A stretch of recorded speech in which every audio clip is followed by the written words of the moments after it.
It's time to take the highway to the danger zone and the fourth console generation as the Capcom chronology continues.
Well, hello there.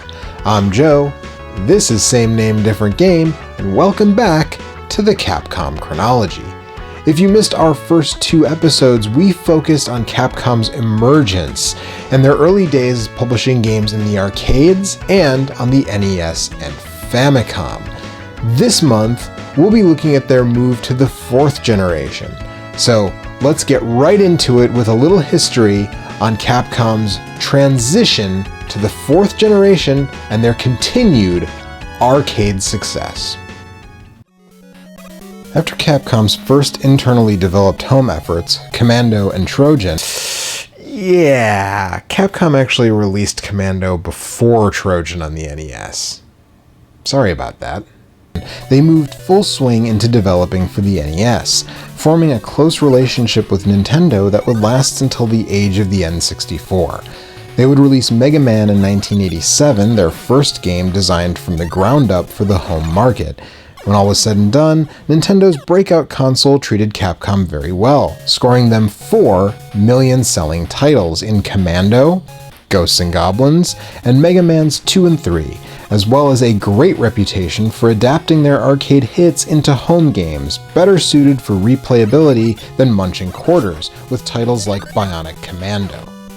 Meanwhile, in the arcade, they continued to innovate and create hit after hit, with Ghouls and Ghosts, Forgotten Worlds, some game called Street Fighter, among others, putting them in a prime position for the advent of the fourth console generation. Sega was first to court them, but due to Nintendo's stranglehold on publishers, particularly in the West, Capcom couldn't make games for Sega lest they risk killing their golden goose. And for what? A relatively untested home system from one of their arcade rivals? Still, Nintendo couldn't prevent Capcom from selling licenses to Sega or others, so they could make their own versions of the publisher's arcade hits. That's exactly what happened.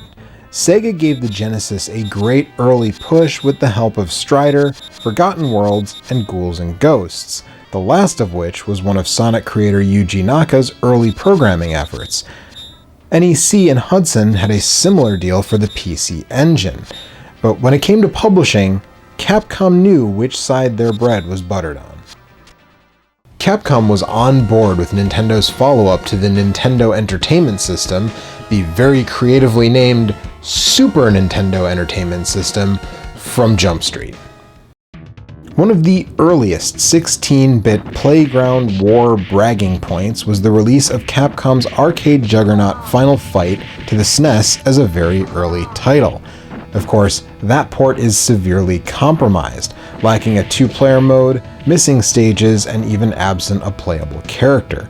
Sega's answer, in the form of Streets of Rage, mops the floor with it, as does a later port of Final Fight to the Sega CD, but Capcom's second arcade port to the SNES?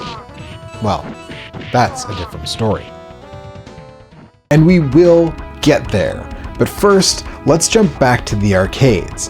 In 1988, Capcom introduced the Capcom Play system in their coin-op hardware. This is more commonly known as the CPS-1 board. The CPS-1 was a standardized system within Capcom for making arcade games, with more RAM than their prior boards, and it produced some of the best-looking arcade games of the era, starting with Forgotten Worlds in 1988.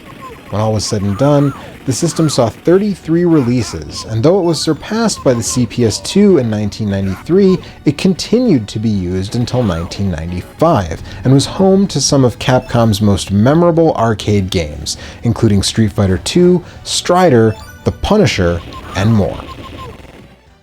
It was also home to some lesser-known arcade games, including our first game for this episode, UN Squadron. UN Squadron is a horizontally scrolling shooter released into arcades in 1989, and it is, you may be surprised to know, a licensed game based on manga and anime Area 88, a name the Japanese version of the game shares.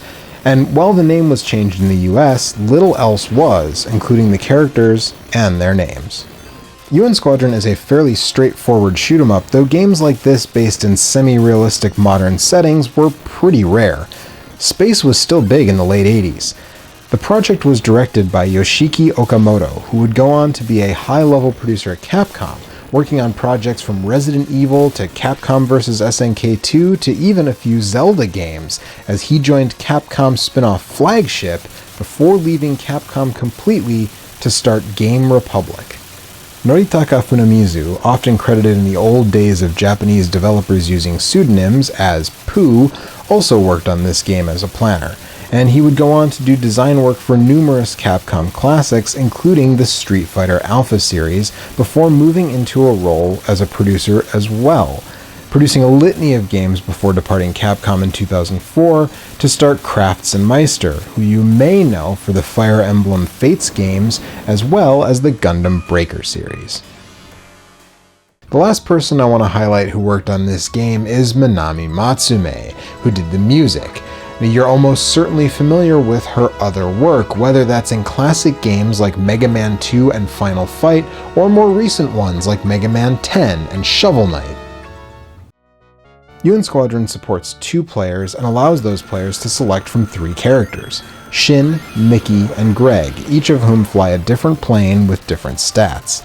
Mickey and Shin aren't all that different from each other, but Greg flies the A-10 Thunderbolt, which includes a secondary gun that points on a downward angle to take out ground targets. His forward fire suffers for this, but many players consider it a worthy trade-off. Each mission starts with the option to buy weapons from Pops. Each pilot may purchase 1 weapon and 1 defensive item. The weapons are dictated by the stage and the character selected, with a wide selection over the course of the game, but only 2 choices per stage. The defensive items are always a small health extension, a shield, and a better shield. And yes, you heard that right, this is a shoot-'em-up with a health bar. If you take a hit, you go to danger mode right away, and a second impact will see you reaching for another quarter, but if you can avoid further damage for just a few seconds, your health refills to just a little less than you had before taking the hit. Once you've purchased your add-ons, it's off to the mission. This game contains a total of 10 missions with a pretty good amount of variety. Some are basically just boss fights, dismantling huge military equipment piece by piece. Some take place high in the sky against squads of enemy fighters, while others take place over the water and closer to the ground in forests and caves. As you progress, the weapons you can purchase from Pops get more impressive, as does your standard weapon. This game sees you picking up these gems to upgrade your standard weapon, with it topping out at level 7, with a wide, powerful shot towards the end of the game. In this way, it has a very natural progression. As the challenges mount, you get better tools to deal with them, but in the end, it's honestly a pretty average shoot-'em-up, lacking the dynamic power-ups seen in similar titles by Konami and others.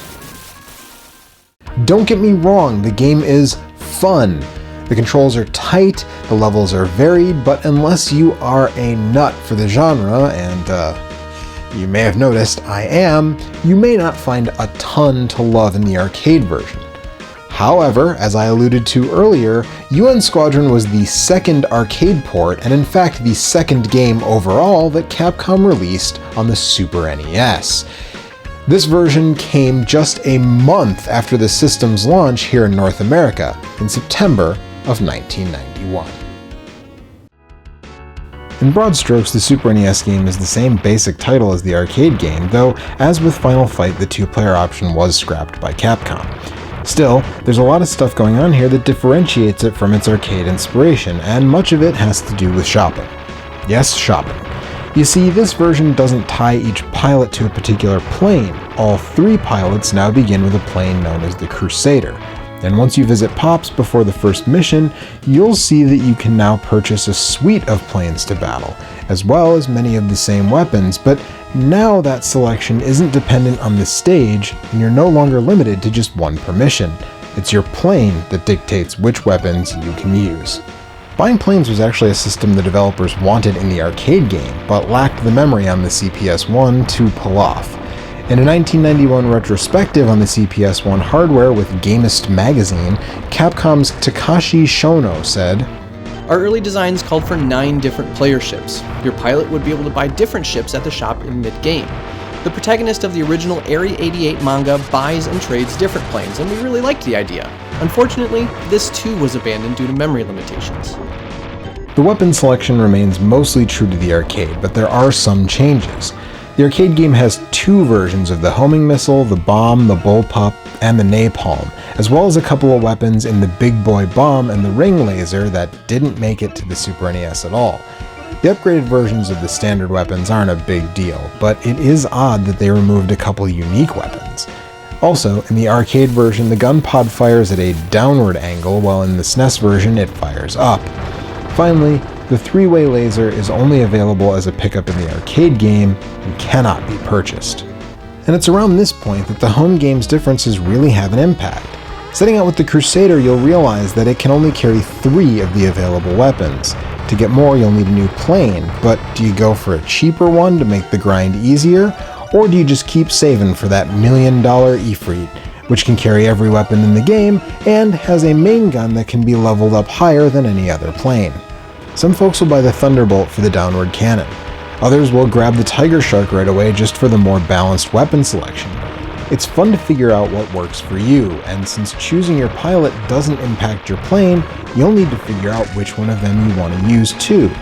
Shin can level up the standard gun the fastest. Mickey can switch special weapons and use another one while the first is still firing. Greg recovers from danger mode twice as fast as the other 2. Choose wisely. And once you clear mission 1, you'll be prompted with the option to choose your next mission, unlike the arcade game. While you can follow the same basic progression, you don't have to. Don't want to take on the stealth in the thunderstorm right away? Then don't. Go after the fortress in the woods.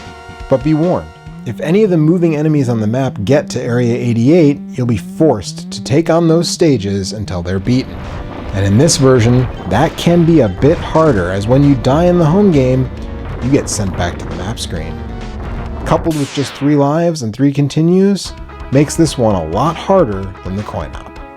As for the stages themselves, many are the same as what we saw in the arcade, but not all of them.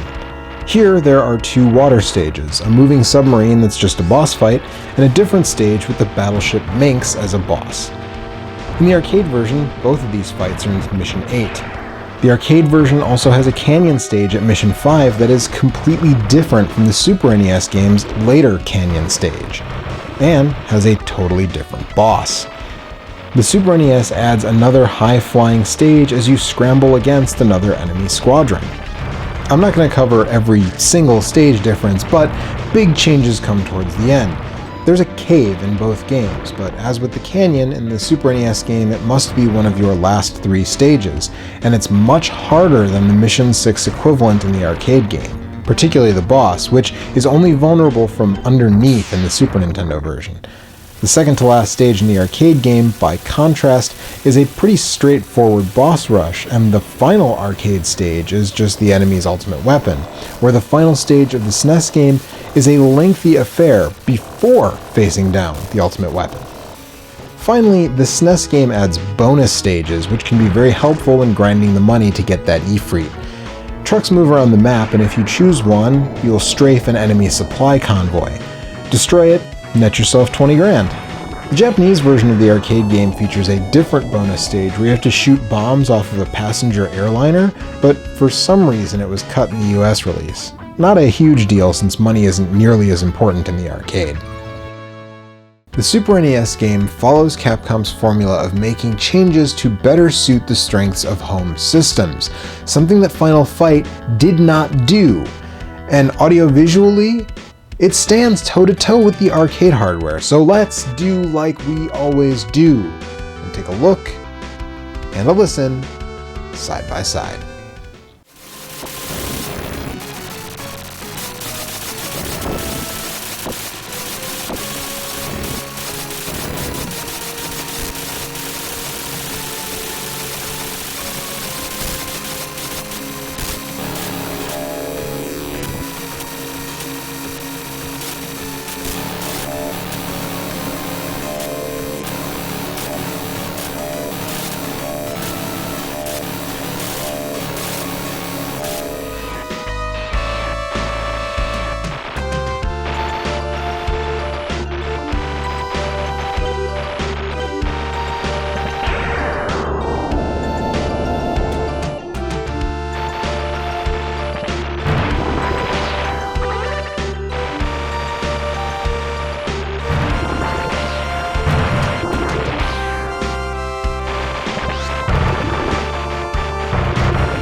Both games look great, and it's hard to pick a winner there, though I will say I think the sound on the Super NES just barely edges out the arcade cabinet, in my opinion.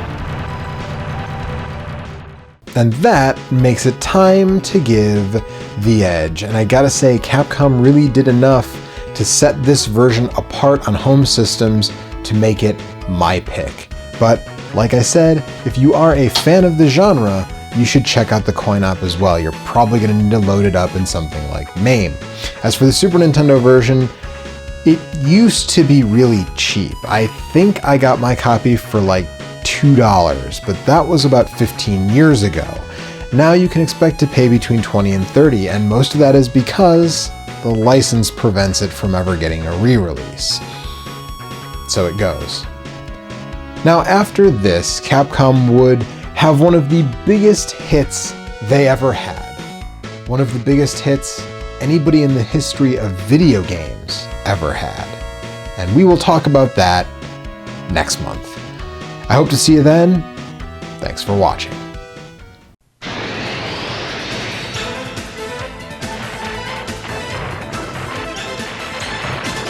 Super Famicom 用ソフト EIA88 好評発売中。 Capcom. UN Squadron, un éxito seguro. Despega con uno de estos 6 aviones y atento a todo lo que se te viene encima. En cada nivel, la lucha sube de altura. Lo nunca visto, ahora en tu propia televisión.